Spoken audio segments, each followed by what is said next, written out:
요즘 아시는 것처럼 개별 언론으로서 존재하는 게 아니라 포털 언론으로 존재하는 경우가 워낙 많아서 포털에 보면 그냥 다 뜨지 않습니까? 뭐 포털 요즘 많이 영향력이 떨어졌다고 해도 결국 그것으로 뉴스를 소비하는 사람들도 있고 특히나 유튜브 같은 데서 또 계속 그렇게 유통이 되면 그건 어떻게 해야 될까요? 그러니까 이게 잘못된 정보나 뭐 음모론 이런 네. 게 확산이 되는 구조가 잘 연구가 되어 있는데요. 언론에서 시작하지 않더라도 예. 다른 SNS에서 시작을 하더라도 언론이 한번 받았으면 그다음에 또 한 번 더 급속하게 확산을 합니다. 그래서 그런 확인되지 않은 정보를 언론이 쓰면 안 된다라는 얘기를 계속 하고 있는 거고요. 예. 그럼에도 불구하고 그런 기사가 계속 나오는 거는 정말 저도 안타깝고 부끄러운 일이지만 사실은 오래된 일입니다. 지금 포털에서 뉴스가 소비된다고 말씀하셨잖아요. 예. 예전에 자기 종이 또는 자기 방송 전파로만 뉴스가 나가던 시대가 이제는 아니고 포털에서 기사가 유통이 되면서 단편적이고 자극적인 기사를 빨리 쓰는 그 속보 경쟁, 그다음에 조회수 경쟁에 20년 동안 그게 너무 무르익은 거예요. 예. 그런 단면이라고 생각을 하고 그리고 안타까운 것은 이제 소셜 미디어로 뉴스를 유통하기 시작했고 그거는 더 강화될 겁니다. 물 좀 마시고 예. 속이 타시는. 예. 예, 이렇게 속이 타네요. 말을 하다 보니까. 그러니까 우리나라는 유튜브로 뉴스를 보는 비율이 굉장히 높습니다. 예. 예. 근데 유튜브 알고리즘을 한번 타기 시작하면 아시잖아요. 자기가 좋아하는 것만 쭉 보게 됩니다. 그러면은 서로 다른 정보를 교차 확인하지 못하고 자기가 좋아하는 정보만 쭉 따라서 각각 분절적인 그런 집단이 형성이 되는 거죠. 예. 예. 그러니까 오프라인에서 만나면은 이게 견제도 되고 크로스 체크도 돼요. 소셜 미디어에서 만나면 이게 안 됩니다. 예. 예. 그렇게 됐을 때 문제가 더 심각해질 수 있다고 생각하고 그러면 우리 미래의 공론장은 도대체 어디에 어떤 모습으로 형성이 돼야 하는가. 예. 진짜 다 같이 머리를 맞대고 고민을 해야 될 문제라고 예. 생각합니다. 근데 예. 제가 이거 약간 반론 성격의, 하여튼 위로 성격의 그 지금 말씀을. 김 실장님 말씀에 예. 예. 저 위로받아야 됩니까? 예. 이제 언론에 종사하고 계신 분들 중에 이 사태를 있는 그대로 보고 바람직한 언론이라는 게 뭔가를 고민하시는 분들은 괴로우실 것 같아요. 예. 저는 언론인이 아닌데도 그냥 비평 가끔씩 하는 사람인데도 괴롭거든요. 이게 이제 그래서 저는 살펴봅니다. 제 유튜브 알고리즘에는 극우 유튜브가 많이 와요.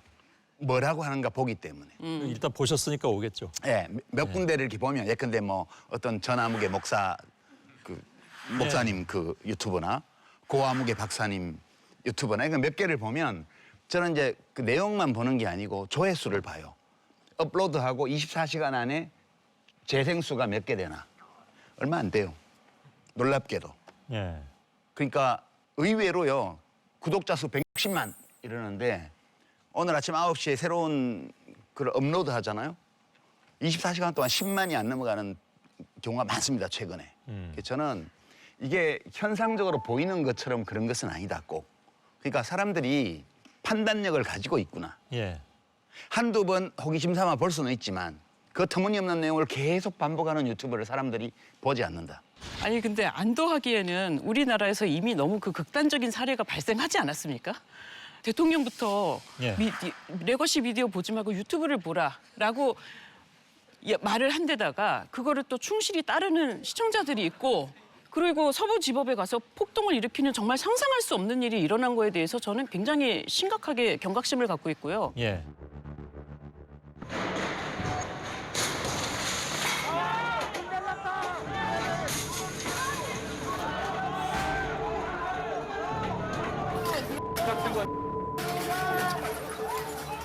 야, 국민저항권이야.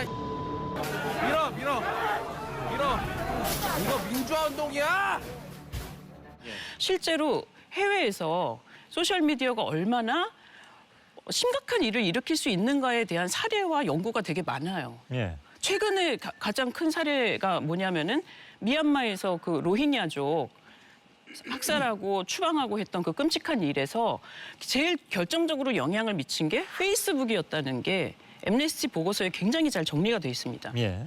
그러니까 저는 그렇게 안도하기에는 지금 상황이 너무 심각하게 느껴지고요. 예. 아니 근데 그거는 너무 SNS를 저기 억울하게 만드는 것 같아요. SNS 없던 시대에도 우리 저 관동 대지진 때나 이럴 때 보면 일본 사람들이 조선인을 얼마나 많이 학살했습니까? 헛소문 가지고요. 예.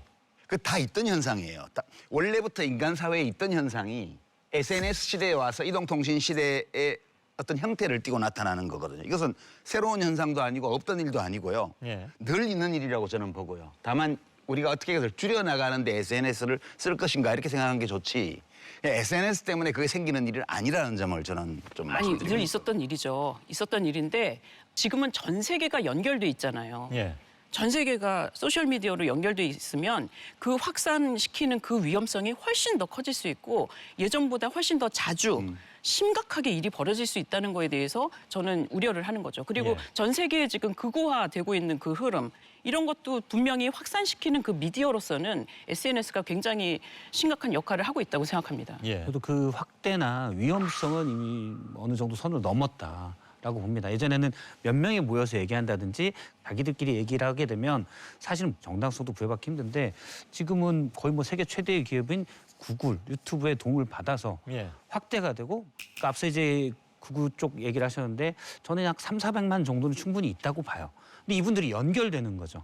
그러면 3,400만이 연결되면 엄청나게 큰 힘입니다. 그래서 이번에 서부지방법원 폭동 같은 그런 절대 과거에는 엄두도 못 냈던 일을 이 사람들이 나와 함께라는 생각으로 할 수 있지 하는 상황까지 가지 않았나라고 생각을 예. 해요. 결국 뭐 그 SNS든 뭐든 인터넷의 가장 강점 중에 하나는 네트워킹인데 거기서 좋은 그 영향도 물론 나오겠지만 또 부정적인 영향도 나오는 건 뭐 막을 수가 없는 것인 것 같고 근데 아마 유 작가님과 김희원 실장님의 의견이 조금 그 다른 부분은 좀 긍정적인 부분과 부정적인 부분을 서로 달리 생각하는 상황이 아닌가 하는 생각도 듭니다. 작년 여름이 생각이 납니다. 유시민 작가 그리고 김희원 실장을 모시겠습니다. 그 선택권을 준 게 유튜브의 장점인 건 맞는데 사실상 소비자들이 그렇게 보냐고요. 반론해도 될까요? 아, 아시죠? 당연하죠. 이게 유튜브 저널리즘이 없었으면 그냥 묻힐 수도 있는 사건이었어요. 결국은 다 보도 받아서 썼잖아요. 마지못해서. 그러니까 이런 이게 바로 문제인데요. 두 분이 아주 말씀을 잘 나누죠. 썸 타시는 것 같습니다. 작년 여름보다는 훨씬 가까워진 것 같습니다. 예. 저도 그렇게 생각하고 아니 있습니다. 김희원 실장님이 약간 전향하신 거 아니에요? 아니 저는 전향하지 않았습니다. 오해하셨던 거예요 지금.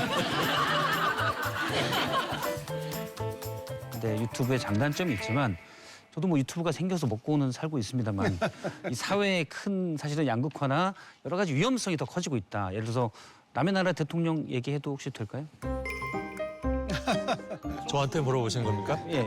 예. 하십시오. 예, 알겠습니다. 고맙습니다.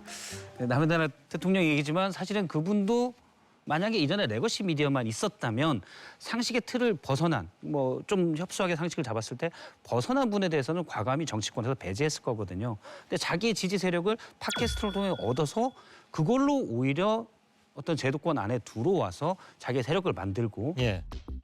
elected your 47th president and your 45th president.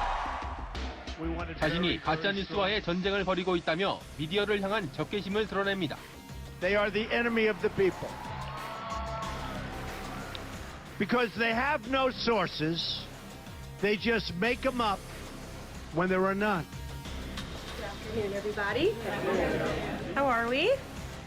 Good to see all of you. Americans' trust in mass media has fallen to a record low. We welcome independent journalists, podcasters, social media influencers, and content creators to apply for credentials to cover this White House. 지금은 뭐 전 세계적인 민주주의를 위협한다라는 평가를 받고 있는데 그런 위험성이 사실은 지금 더 커졌다. 그래서 예. 예를 들어서 저는 그렇게 생각해요. 그러니까 기존 미디어가 레거시 미디어가 신뢰를 잃어서 유튜브로 이동하느냐? 저는 그것보다는 그냥 이건 이동하게 돼 있는 게임이라고 봅니다. 산업상, 미디어 구조상 유튜브가 훨씬 편하고 재밌기 때문에 예. 수용자들은 당연히 이동하는 흐름이고 그러면 앞으로 이 미디어에서 우리가 어떻게 이 위험성을 규제할 것인가. 예.